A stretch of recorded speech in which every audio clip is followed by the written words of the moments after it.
네, 여기도 이슈 정은정 작가와 함께합니다. 어서 오세요. 네, 안녕하세요. 네, 첫 번째 이슈는요. 예, 개미 투자자들 이러다 우리 다 죽어입니다. 증시 얘기군요. 예, 암울한 주식 소식 전해드립니다. 네. 코스피 지수가 1년 8개월 만에 2,300선마저도 무너졌는데요. 개인 투자자들이 투자 손실도 그래서 급속하게 커지고 있습니다. 한때 1,300원에 육박한 달러 강세에 외국인들의 매도세가 확대되면서 1년 8개월 만에 2,292.01포인트로 마감이 됐습니다. 2,300이 무너졌네요. 네. 여기에 주식 관련 커뮤니티에 윤석열 정부가 증시 안정을 위한 보다 적극적인 대책을 세워야 되는 거 아니냐라는 이야기가 쏟아지고 있는데요.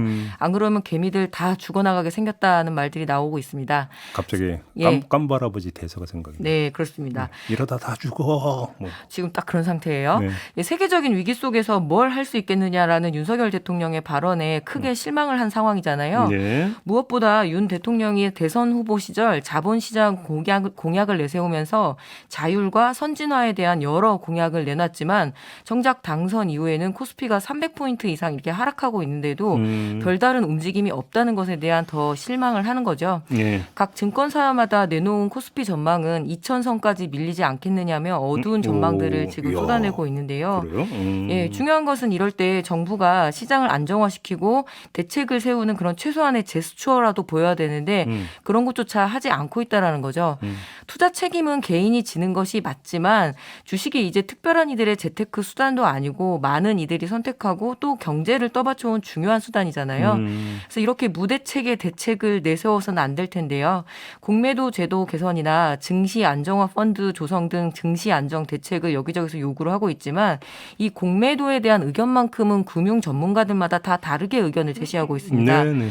그래서 이런 투자자들은 도대체 어느 장단에 맞춰야 될지 모르는 그런 혼란스러운 상황인데 이럴 때야말로 최신의 정보를 모으고 전문가들의 의견을 취합해서 주식시장 안정에 대한 방향성을 제시를 해야 되는 정부가 지금으로는 그 방향타조차도 전혀 제시하지 않고 있어서 분노가 지금 들끓고 있습니다. 코인 무너졌고 증시 이렇고 여기저기 네. 곡소리네요, 정말. 그렇죠. 네. 자, 다음 이슈 가보죠. 이 코로나19 면역 한여름밤의 꿈이 되고 말까요? 실내에서 마스크를 쓰는 것 말고는 일상 회복이 거의 이루어진 느낌이었는데 네. 최근 코로나19의 전망이 썩 좋지가 않네요. 다시 증가하고 있다면서요. 예, 어제 중앙방역대책본부에 따르면 신규 확진자가 19,371명으로 지난주에 14,455명이었던 일주일 전보다 약 85%가 증가를 했기 때문에 어허. 예, 이게 5월 25일 이후에 가장 많은 수치라고 합니다. 그래서 일주일 새에 확진자가 2배로 늘어나는 더블링에 육박하는 수준인데요. 코로나19 재유행이 예측되면서 여기에 오미크론의 세부 계통 변이인 BA.5가 너무 빠르게 확산되는 것은 아닌가 모두 걱정을 하고 있습니다. 네. 이 BA.5 변이가 기존 우세종보다 전파력이 굉장히 세고 감염이나 백신으로 생긴 면역을 회피하는 성질을 가졌다고 합니다. 그래서 조만간 우세종이 되지 않겠느냐라는 예상이 나오는데요. 최근 방역 상황의 변화에 따라 4차 접종에 관한 사항을 전문가들과 논의를 하고 있지만 여러모로 국민들을 잘 설득하고 접종 역량을 갖추려면 지금 보건복지부 장관 이 공석이잖아요. 이 네. 컨트롤 타워가 없다는 것도 큰 문제고요. 유행세 감소기에 출범한 현 정부에서 그동안 문재인 정부 방역을 정치 방역의 틀로 규정을 하고 앞으로 과학 방역을 내세우는데 네.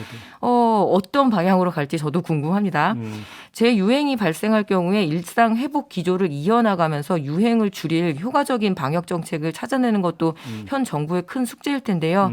짧게나마 주어졌던 일상 회복 한여름밤의 꿈처럼 너무 짧게 지나가는 건 아닌가. 그러니까 네, 속상하네요. 많은 전문가들이 찬바람 불면 4차 대유행이 네. 올 가능성이 높다는 얘기는 이미 나왔던 전망이니까 그러려니 하는데 지금 너무 빠르잖아요. 네. 여름에서부터 지금 이런 현상이 나타난다고 하니까 지금 당국이 어떻게 움직이고 있는지 좀 궁금한데요. 말 그대로 과학적으로 접근했으면 좋겠습니다. 네. 자, 마지막 이슈는요. 예, 연세대 청소 노동자 사태, 연세대가 나서야 된다라는 이야기를 하고 싶은데요. 네. 연세대 신촌 캠퍼스에서 청소 노동자들이 시위를 벌이자 일부 학생들이 집회 참가자들을 대상으로 형사 고소와 민사 소송까지 제기했습니다. 여기에 더해 송도 국제 캠퍼스와 서울 신촌 캠퍼스에서 잇따라 청소 노동자 관련 분쟁이 발생하고 있는데요. 송도 국제 캠퍼스에선 청소 노동자들이 노동자들이 처우 개선을 요구하면서 청소 거부 운동을 2주간 벌이고 있습니다. 네. 노동자들은 그간 매년 최저임금에 가까운 급여를 계속 동결하고 있고 이것은 부당한 대우이기 때문에 반드시 처우 개선이 있어야 한다면서 시위에 참가하고 있는데요. 네. 이에 따라 국제 캠퍼스는 쓰레기가 넘쳐나고 벌레가 꼬이는 등 불편이 가중되고 있다고 합니다. 여기에 학생들의 의견도 찬성과 반대로 갈리고 있지만 정작 이 싸움을 중재하고 또 싸움의 당사자이기도 한 학교 당국은 뒷짐을 지고 있는 양상인데요.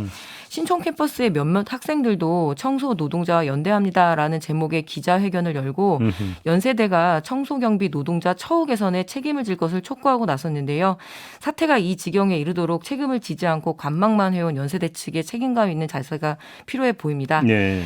노동자들이 주장하는 게 시급 440원 인상입니다. 그렇더라고요. 그리고 샤워실 설치 등인데요. 특히 이 시급은 올해 3월 서울지방노동위원회가 권고한 수준의 요구입니다. 그러니까 터무니없는 요구가 아니라는 거죠. 네. 연세대는 이를 재정이 어렵다는 이유로 거부를 하고 있는데 연세대가 지난해 공시한 적립금이 무려 5,800억 원입니다. 예, 현재의 사태는 청소 노동자들이 이제 청소 고부를 철회를 하면서 일반적인 쟁의로 전환이 된 상황이긴 하지만 사태가 마무리된 건 아니거든요. 네. 노조 측은 오는 9월 이후에 다시 파업을 재개할 거라는 계획인데요. 예. 원만한 사태 해결이 될 수 있도록 관심을 좀 두고 지켜봐야 될 것 같습니다. 야, 시급 400원 올려달라고 하면은 하루에 8시간 노동이라고 하면 482, 32, 3,200원 올려달라는 거잖아요. 네. 근데 이것도 돈 없어서 안 된다고요? 예, 근데 그 적립금이 5,800억이라고 하네요. 오늘 그 뉴스 나온 거 보셨죠? 도시 근로자 가구 소득이 실질 소득이 줄어들었다는 네, 거는 그렇습니다. 통계가 나왔거든요. 아니, 그럼 도대체 어떻게 살라고요? 예, 이 고물가 시대 그리고 샤워실조차도 설치가 되지 않았다는데 아니, 이렇게 덥고 습한 날씨에 정말 좀 그렇게 부당합니다. 땀 흘려서 떼약 뱉어서 일하고 샤워도 못하면 네. 어떡하라는 거예요? 학생들에게 모범을 보여야 되는데 모범은커녕 노동자들에게 이렇게 하면 안 되죠. 네, 똑같은 사람 아니겠습니까? 네, 그렇습니다. 자, 마무리하죠. 정은정 작가 수고하셨습니다. 네 감사합니다.